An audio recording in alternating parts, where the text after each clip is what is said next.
Let's see. Okay. Yes, okay, thank you.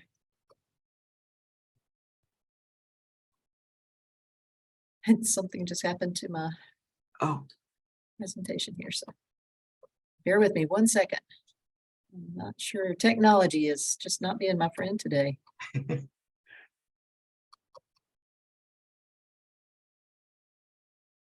It was cooperating earlier.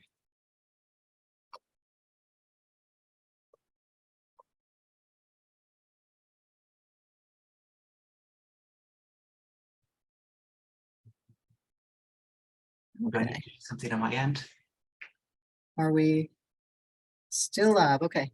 So we're recording the session today. So if you have any questions at the end of the session, we may have time for questions and answers. But if we do, please use the Q&A feature in the chat in the text bar below, and we will get to as many of them as possible at the end of the session. And now it's my pleasure to present our presenter, Dr. Douglas Koch, sorry. It's okay. And he is the Associate Director of Teaching and Learning in the Department of Medical Education, Center of Excellence at the Philadelphia College of Osteopathic Medicine. Dr. Koch's primary focus is on utilizing computer-based testing to support student performance and curriculum development. He also supports faculty in implementing new teaching methodologies, has research interest in situated learning, medical education, DEI, and emerging educational technologies, and is an active member of the Diversity and LGBTQIA+ councils. Dr. Koch is also the president of the Northeast Digital Learning Association, a nonprofit dedicated to advancing online learning technologies and methodologies. So without further ado, I present to you Dr. Douglas Koch. Hi, everybody. And I'm going to stop sharing so you can share. Oh, great. Okay, let me see if I can do this. Share screen.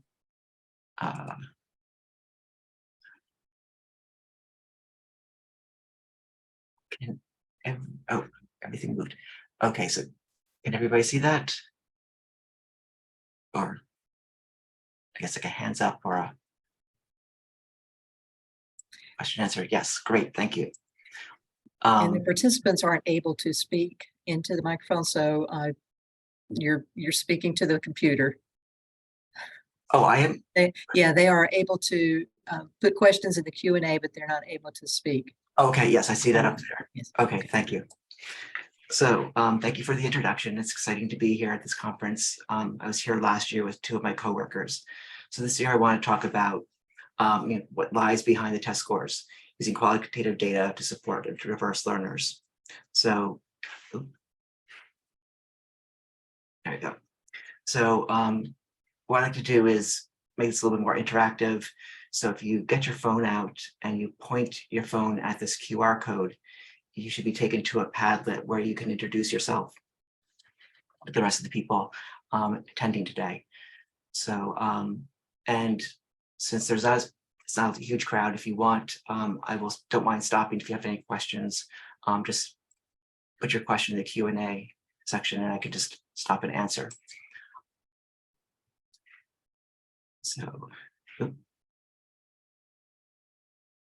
So I work at Philadelphia College of Osteopathic Medicine, which is an osteopathic medical school. We graduate DOs, and we have 3 campuses. Our main campus is in Philadelphia. It's our original campus. And we have 2 campuses in Georgia, one in Suwanee and Moultrie. Philadelphia is an urban setting, obviously. Suwanee is a suburban setting. It's about half an hour north of of Atlanta.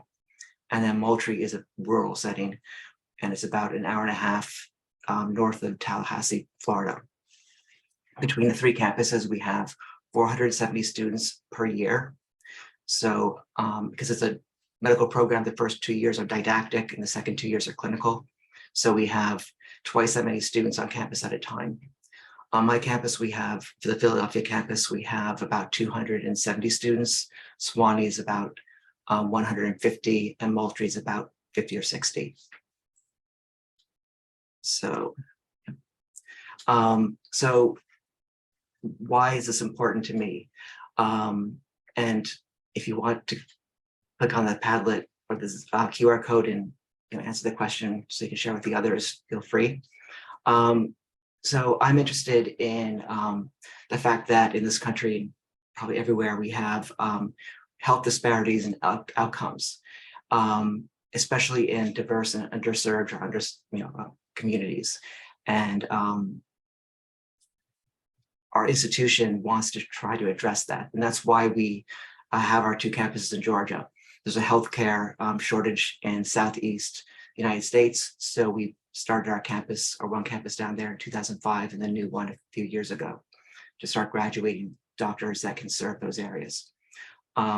So there's a lot of different types of healthcare disparities out there. And in this slide, I just talk about, there's some articles about,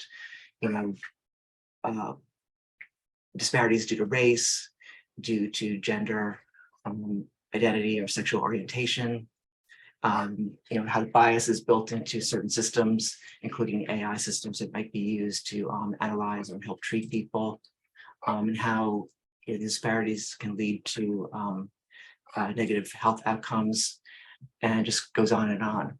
And in this pandemic, we really saw that that was really highlighted.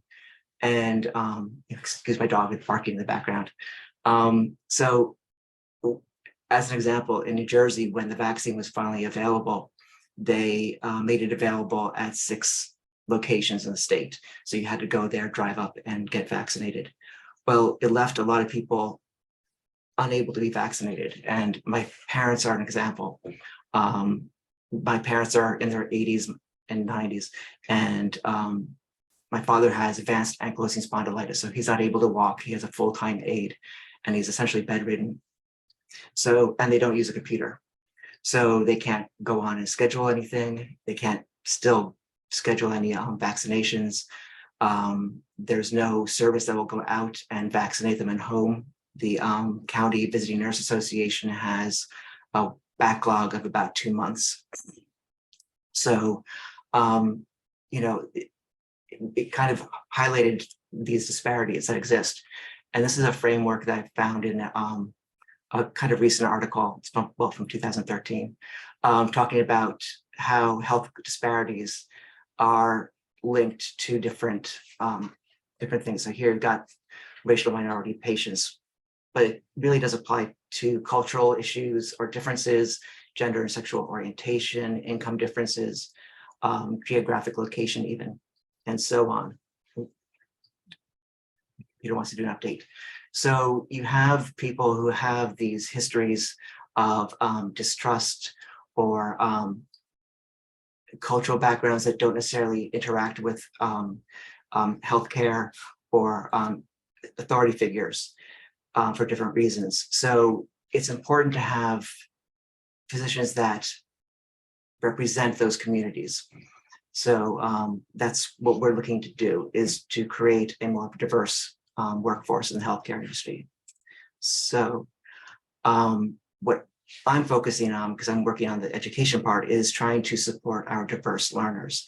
Our admissions department is looking to partner with Hispanic serving institutions, HBCUs, et cetera, to bring in these students so that we can meet the needs of the populations. So as we know, not everybody has an optimal educational experience when they start school. That's also the case for medical education. Our leaders in medical education are typically people who went to school in the 60s, 70s, and had opportunities that most people don't have these days. They were from families of doctors. They had the financial ability to go. They had, maybe they were married. They're mostly men. They might be married with a wife who was able to make dinner for them and take care of the kids if they had kids. But that's not the case anymore. Our students have a lot of bumps in the road, and they come with that. So their paths are very different. And even though they see the final result, becoming a doctor and graduating, these little bumps may add up and derail a student. It may result in them having to take a year over or being dismissed outright. So what are these bumps in the roads? So as educators, I'm sure you have very different experiences, and your students are very different than ours. But I'd be really interested in learning what bumps you have. So again, another QR code, if you wanted to share what you have within your student base. So, thinking about Maslow's hierarchy of needs, there's, we start off with psychological needs, safety needs, social esteem, and then self-actualization. So right now we're finding with the pandemic that even though it's a lot of people consider it to be over, it still exists, and a lot of students have a lot of uncertainty. I have one work study student who's had some, family issues as a result. I know I've had family issues as a result of this as well. I had to socially distance maybe a little bit more than other people.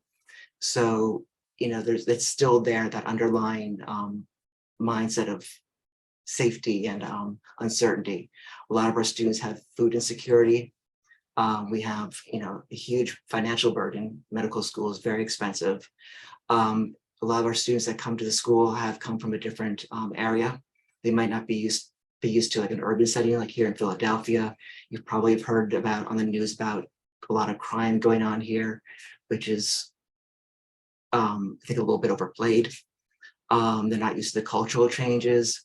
There's also this constant social, political, environmental, tension that's going on in the world. We're still, like I said, pandemic-y.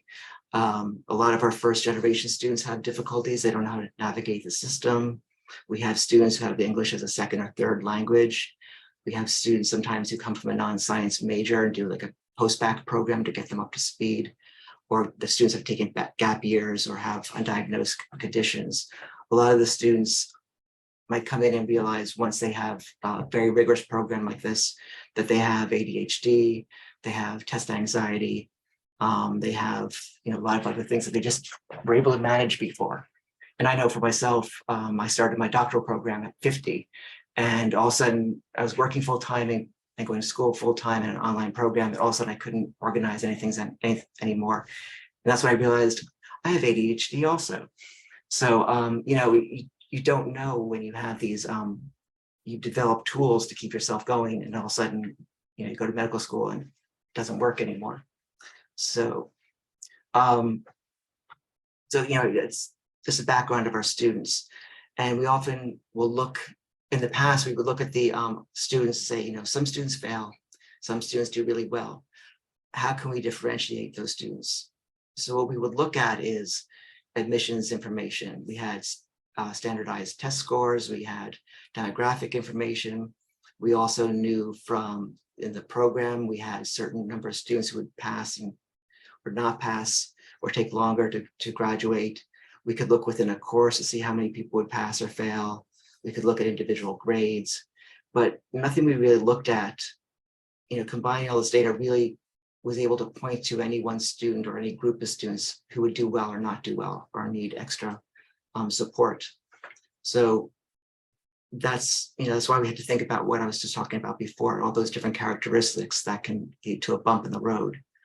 And there's a lot we don't know, because we don't have information about what students think about the campus or the safety or the technologies we use. Especially at the beginning of the pandemic, our rural campus in Moultrie, Georgia, a lot of people were having difficulty accessing the internet. The infrastructure down there isn't like what it is up here in Philadelphia.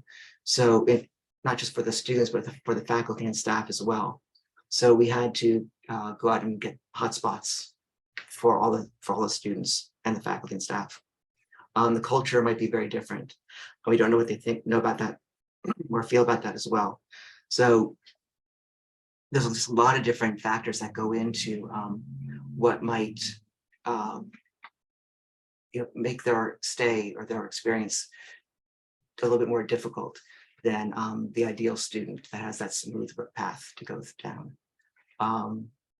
So what I'm trying to do at PCOM now is to try to combine qualitative and quantitative data. So we have quantitative data mostly from computer-based testing. We use ExamSoft, and what we can, we obviously have the grades from the students, but the system allows us to do a lot more. And what I'm going to be doing is create a system of evaluations where we can get that lived experience from the students.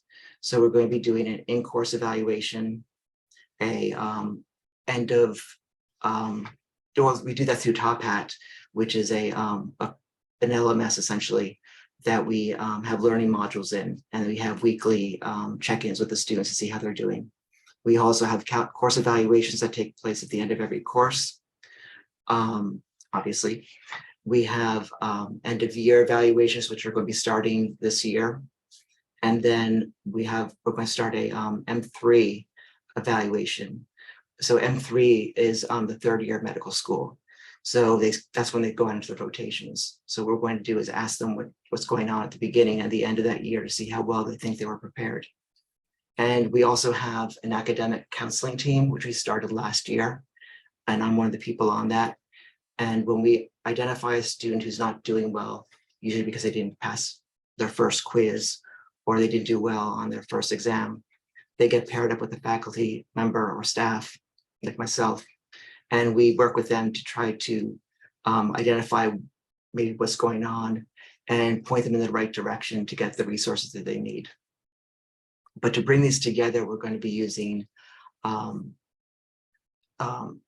product called Enflux. And right now we're using it to create longitudinal reports with the computer-based testing data we have. So now we can actually go and look at students and see how they're doing, not just in a quiz or an exam, but we can look to see how they're doing across all the courses, across all their assessments. And we can break that down by coding our assessment questions. So each question gets tagged with the author, the course, the disciplines like microbiology, biochemistry, pathology, also with the learning objectives, what type of learning experience it was for the students. Was it a lecture? Was it a case-based session? And so on. So we can start trending all this data and get a better feel for how the students are doing in certain areas, content areas, or across the different courses. And that could be used to help us curriculum map or to rearrange the flow of our instruction. So, but we still don't know what the student experience is. So we're going to be using evaluations to help us understand what's going on more. Go back. So actually in this, what we're going to be doing is we're going to be creating this, importing the data from our assessments into Enflux, and that should be able to match, not identically match, but kind of merge the data together. So we're going to be looking in our evaluations to get some basic demographic information from the students. If it's a first gen, are they LGBT? What's their gender? Like we were talking about before, like English as a second language, what campus are they from? Just generally trying to find out what's going on and then see from those characteristics what kind of experiences people are having. So right now we're looking at in our course evaluation, it's very just simple set of questions, basically looking at the sequence of the course. We're looking at do they understand the expectations? What do they think of the active learning sessions that we have for them? Were the assessments reflective of what our learning objectives that we have posted are saying? And that's a big thing for us right now. We've been focusing on creating learning objectives that better align with the questions, but with 3 campuses and having,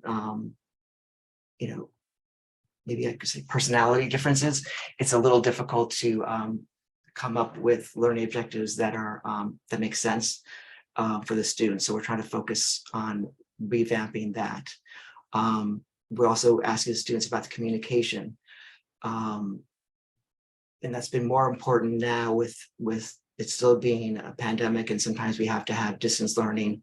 Sometimes we don't have a lecture for all 3 campuses, so we have to broadcast from one campus to another. So we just want to make sure that, find out what their experiences with communication, how is it accessing our technologies and all the information, and then what do they think of the course materials. For the end of term, we're still fleshing this out, but we're looking at asking them about the technologies that we use. That can be anything from the sim labs that we have. It can be the technologies that we use, like our learning management system, our audiovisual technologies, especially for the students who are on the receiving end of a lecture that's not taking place on their campus. What's the culture like? Do they feel included? Our experiences for our students is very different from our Moultrie campus, which is almost literally in the middle of cotton fields, versus Philadelphia. Though we're on the border of the city, it feels a little bit suburban, but it's still a city with everything that a city has. So our facilities supported by their needs also, that's important. Do the students have access to all the technologies or the resources they need? Do they have space to study? Do they have, feel like they're safe in the parking lots? Do they feel safe on campus in the buildings? And also this faculty and staff are accessible as well. And then the big thing is we're really focusing on trying to make sure that we have culturally appropriate terminology and imagery and experiences for the students. So, and we recognize the fact that, me as a almost 6-year-old gay man, the terminology that I'm comfortable with is different from what a 20-something-year-old gay person might be comfortable with. So for me, queer is still this weird word for me. It's something that's not really comfortable for me, but I accept the fact that it's used. People see it differently now. So we really want to make sure that we're using terminology and keeping it up to date with the terminology that's appropriate for our learners. And we figure that this is a way that we can have a feel for what's going on, because they're the experts in it. We just know what we know. And then so we're also looking to have some open-ended questions. I'm sorry, the previous questions were Likert scale. These are going to be more open-ended, asking about the barriers that they may have had, also about any difficulties they might be experiencing. And then something I think that's really important right now is the life stressors, because like I said, we're still in a kind of a pandemic mode, and we're still trying to. Sometimes we have to change things on the fly, and that can be very difficult for the students, probably more so than it was in previous years. And especially with us coordinating things across 3 campuses, it makes it a little bit difficult to do things quickly. And my dog agrees. Sorry. And then ask them frankly, what could we do better? So, and the N3 is really a work in progress. So the clinical years for the students is a set of rotations. They have 4-week rotations. So in the first rotation, we want to ask the students, how prepared do you feel going into seeing patients live, real patients, not simulated patients, not actors. And then at the 12th rotation, which is the last one at the end of the year, I want them to reflect back and say, how prepared were you actually? And then hopefully our person that's in charge of the clinical years can help give the didactic years some feedback so we can better prepare or change the curriculum. Oh, I see a smiley face from Amy. Yeah, Mickey is my 12-year-old twice rescued Chihuahua.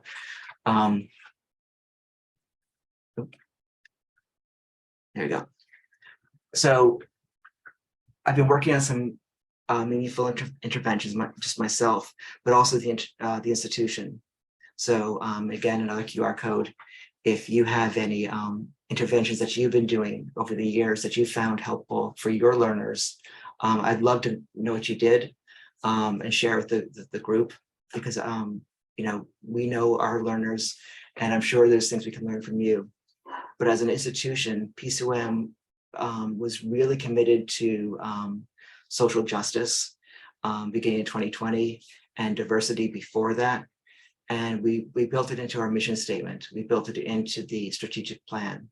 We have every 5 years a new strategic plan, and we've made a lot of changes in the past few years. I've been there since 2003, and I'm really impressed with the work that's been going on and the changes that have taken place. We've been doing a lot of training. I've been helping do training on LGBT QIA issues.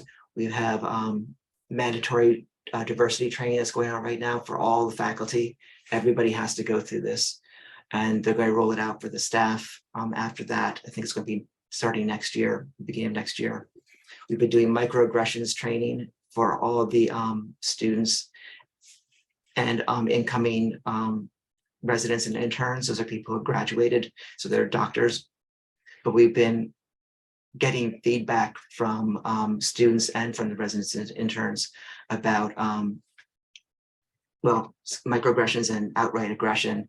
We have a lot of students who experience patients telling that they don't want to be seen by the nurse. It's actually a student doctor, a female, or a female doctor. They don't want to be seen by people of a certain race or, perceived gender, things like that. So we're really trying to help support our graduates and our students in these situations. We have a hotline where they can call and talk to the preceptors and really try to work through those problems. We're really dedicated to supporting our learners. We're also looking at, the images that we use in our slides.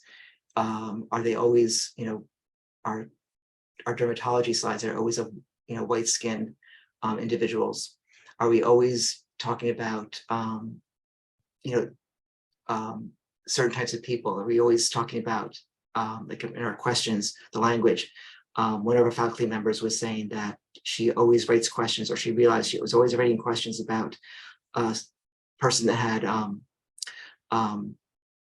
was drunk, or had an accident. People who were drunk were always frat boys, white frat boys, and all the sports injuries were always males. So we're trying to change that and be cognizant of the fact that women too play sports, women drink, not people just in college. And then creating cases that reflect a really wide diversity of patients. So in 2019, we decided that we wanted to have, at the request of the students, trans simulated patients for the students to interact with and create cases related to that. So I have a friend who's married to a trans man, and we just reached out and said, do you know of anybody who might be interested in being a simulated patient? And we thought maybe we would get one or maybe two people. We wound up getting flooded with calls and emails. We had 50 people who had expressed interest, which is more than we could, probably than the number of people who are already working for us as standardized patients.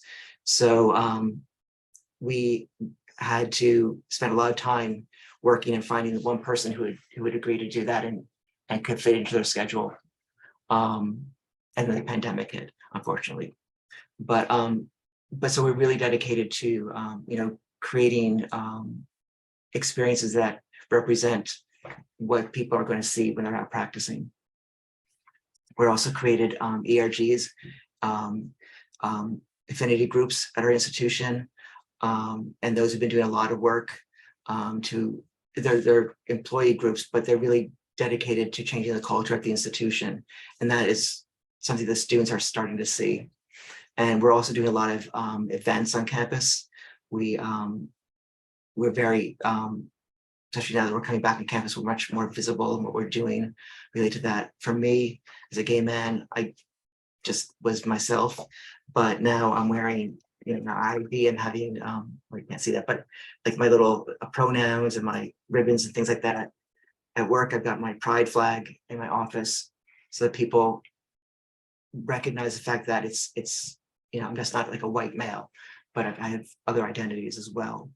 So, and I'm very open about that now, much more than I was before. And I can actually go out of my way. It's a little bit sometimes uncomfortable, but I go out of my way to, identify myself as something that people may not recognize off the bat.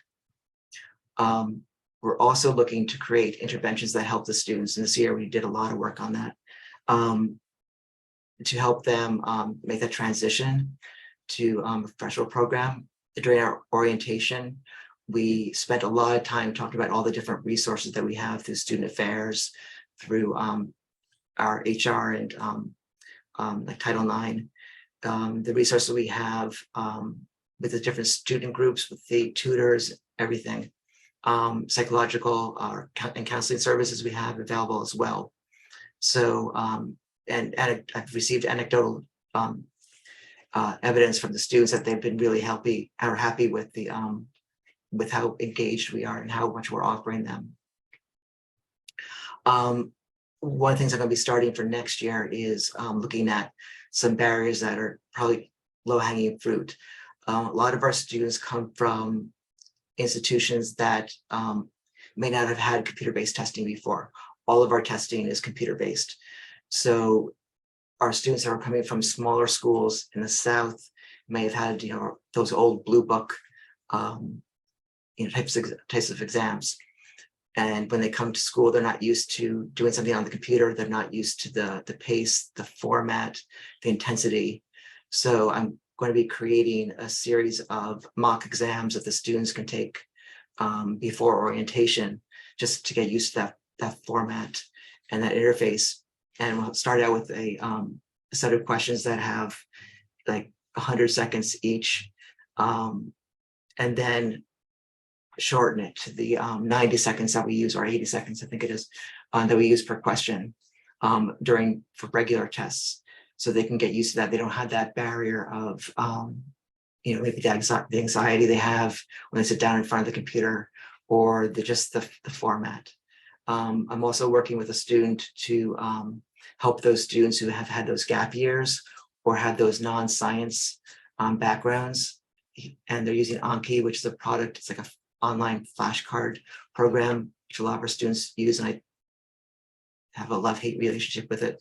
But I'm having the student create a list of terminology that we're going to break down by discipline and by course.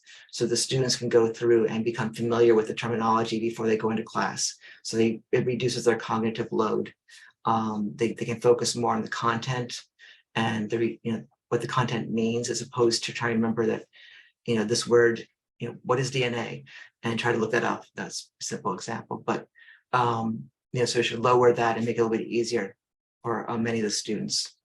We're also very intentional in our syllabus to include a diversity statement and to list all the resources that we have available to the students, so that they know every class they take that, that's there.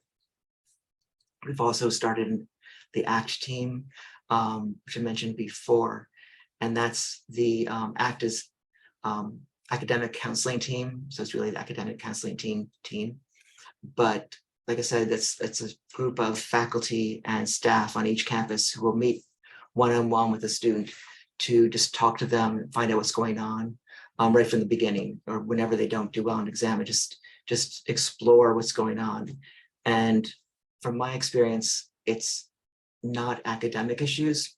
It's those other lived experiences. It's somebody having a culture where they're really connected to family, and family, they're attending school within, an hour from their family. They're expected to be there for all the holidays and family events, and they just can't do that. But the family doesn't understand the rigor of medical school. It's sometimes people, like I said, who have undiagnosed ADHD or maybe panic disorder or have test anxiety or time management skill issues. So we can direct them to the right people. We have people on every campus that can help our students address those issues. And then, if it can't be done by one of the educational specialists, we have other people available as well. And to help the students, we have peer tutors that are available that are incredible.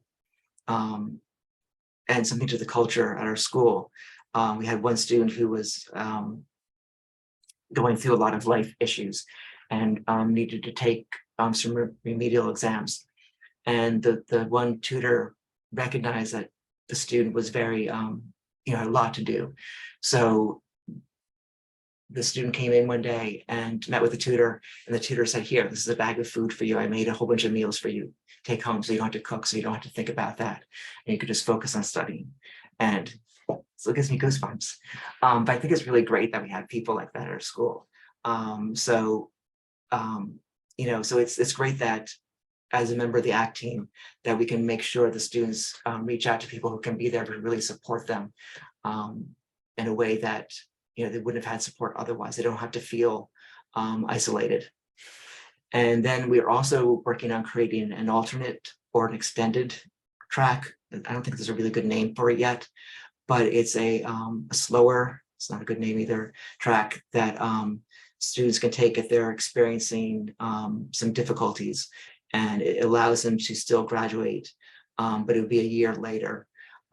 So it would allow them to not fail out and have to reapply or just fail out and be burdened with debt. So it's a way for us to retain some of those students.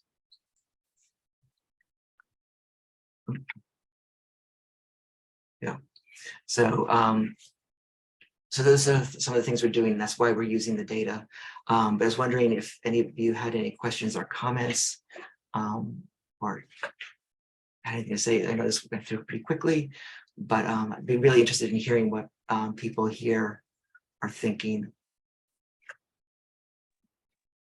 And you can either type in the Q&A or raise your hand and I'll allow you to speak.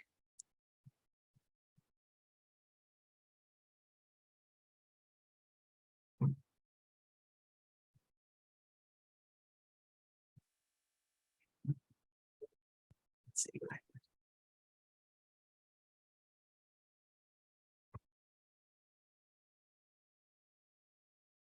Okay. I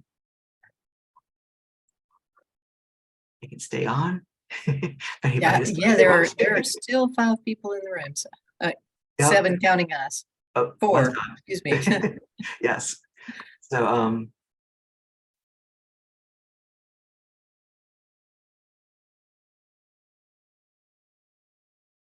I guess maybe it's just you and me, Wendy, for a little bit. I guess so. All right. Yeah. Well, thank you. Thank you, Doug, and thank you to the remaining participants. I appreciate you hanging with us for the rest of the afternoon. This has been a very busy day with a lot of presentations, so I hope everyone has enjoyed the presentations, and I hope you will join us again next year. We're just so happy that you came. And like I said, we look forward to seeing you at next year's conference. Yeah. Well, I have a comment from Christina saying, "I don't have a question, just wanted to compliment you on all the ways that you are approaching the issues. It's inspiring." Well, thank you. I use my husband as kind of a model. My husband is from Puerto Rico, so and his parents are like peasant farmers in a very sweet, way. But they have a 5th and 6th grade education. So he's first gen English as second language. He came from Puerto Rico to Philadelphia to go to podiatry school. He's Latino. He's gay. So he had, or I hope he is, because we're married. Anyway, no, so he's has all these kind of things against him. So I kind of try to think about what he would experience in our program, and how can I make things easier for him. And then any of the other students I meet, through our ACT team, or the students I've seen in the almost 20 years I've been there. In the past, I was involved with our post-bac program, the biomed program, which originally started as a way to allow students or people to build a stronger foundation before they attended medical school. So it was people who might have, not taken school so seriously as an undergraduate and needed to do something to kind of counterbalance that, or people who had that non-science major and needed to build a stronger science background. So I got to see a lot of students and where they're coming from, and they're great people, and they're going to make great doctors.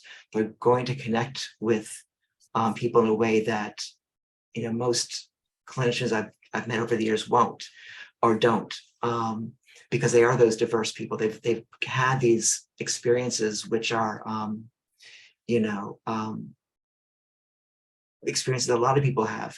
They weren't as privileged as doctors that we think of in the past, and it's the didactic years are often the 2 years that really are the difficult time for them. So I've heard through friends who are clinicians in Philadelphia and work at other medical schools that when they have our students rotate with them, they're very impressed with their interpersonal skills. They're impressed with their clinical skills and their knowledge, but and more so than the allopathic, the MD students. So it's always great to hear. And I know for me, having a DO, my first DO was when I went to the clinic I go to now, the doctor's office I go to now. It was in 2005. That's when I was first diagnosed with HIV. I was really afraid to go to the doctor's office because the whole stigma of the 80s and living through all that. And I just thought I was going to be somebody who's going to be left, to die. Nobody wanted to touch me. And I went there, and the doctor was a DO, and the first thing she did was came out and just gave me a hug and said, "You're going to be okay." So that's really important. And I think our students are going to be those people out there. And I really want them to do well. I really want them to get, through and be those people for other people, those communities who are not being served. Because there's so many of them out there, and they're just not fair. So that's just something that just inspires me all the time. Christina, more comments. So Christina says, I like that approach. I look through a lens as well to ask how we can make things better for students who fall into various experiences and challenges. It's amazing to hear of programs that are shifting the status quo to meet those students, though. Usually you find individuals like the tutor you mentioned. Yep. System or institutional changes are slow, but it sounds like you have accomplished a lot of small changes in that time, and that's incredible. Thank you for sharing this story. Thank you. Yeah, it's true. It's been slow over the past years, but 2020, I think of the silver linings. It really allowed us to re-examine, our role in the world, and how can we do our job better? And we really looked at students who are doing distance learning all of a sudden. How could we better meet their needs? Because it was difficult for everybody. You really had to give everybody grace. You had students who had small children at home that needed to log on to school, but they also had to log in and take their computer-based exam, for their for their CNVM course, whatever it was at the time. And we really worked with them. We would say, just let us know you're going to start late, and we will know that. We'll note that, so nobody can accuse you of cheating. But just let us know. We'll do what we can to work with you. Realizing that everybody had a different home environment. Everybody had, maybe they had family members who needed them. Maybe they needed to be, in a different state, in a different time zone. Maybe people were ill. We had a lot of students who got ill, and just we were constantly, it was me because I was heavily involved with computer-based testing then, but it was every day on the phone, just waiting for an email to pop up from a student saying, I have symptoms, I have COVID, I can't take the test. Or we wouldn't let them take the test if they had any symptoms. We didn't want that to affect them in any way. So it's always, taking somebody out of the system and bringing them back in, or making new versions for them to take at a later time when they're better. And setting things up for the students, a lot of communication between me, student affairs, the students, the faculty in the course, the administrators. So we are really dedicated. And I think that teamwork that came out of that, and that dedication is still here. And online meetings like this, and using Zoom and Google Meets and everything has really allowed our three campuses to come together. I really know our faculty and the other campuses in a way that I never would have before, and the staff as well. So we've really been able to come together as a cohesive team to really meet the needs of the students, and we're really listening to them. And the department I'm in is not an academic department. It's a, we call it Medical Education Center for Excellence, but it's really like a Department of Education, medical education. And we're really looking at ways to address the needs of the students and coming to point about it different ways. We have the one person who's working on that alternative track. We have somebody who's looking at assessments, and I'm working with her to look at our question. I'm going through all the questions to make sure that the terminology is correct, that we're using, that we're kind of mixing things up, and that we're not, like I said, using all the sports injury cases for the males. But, and also to say, if we're going to mention race, let's not use, Caucasians as the default. Let's think about how we can make sure that we don't identify somebody. If there's a need to say it's a Black male, there should be a real reason for saying that. We shouldn't assume that the patients are all white. So we're trying to figure out how we're going to train the faculty to kind of rethink how they're writing questions and what information really needs to be there, and try to make sure we have, the information that doesn't need to be there. We don't include that. Make sure we have images that represent diverse populations. Make sure the cases also reflect those diverse populations, and don't put them in a bad light. So, and probably not going to say this right, but so we wouldn't necessarily talk about people with sickle cell as having like drug-seeking behavior, because it can be very painful. So you do seek pain relief, but it doesn't mean that you are, you're an addict. So you can reframe the way we present that to the students and put that in a question. So that doesn't reflect negatively on any sort of population that's out there, or further, perpetuate stereotypes. So, and I see that we are 1 minute over, but We are at time, so yeah, but thank you everybody who attended. So much good information. I hate to have to cut you off, but we are at time, and it has been a very thorough presentation, and I look forward to sharing this with my people in the, like I said, in the community college version of healthcare. So thank you so much. Thank you. All right. I hope you all have a great weekend and happy holidays, and enjoy the rest of your time here. Well, the day is over, so enjoy your weekend. Thank you. Bye-bye. Thank you so much. Bye-bye.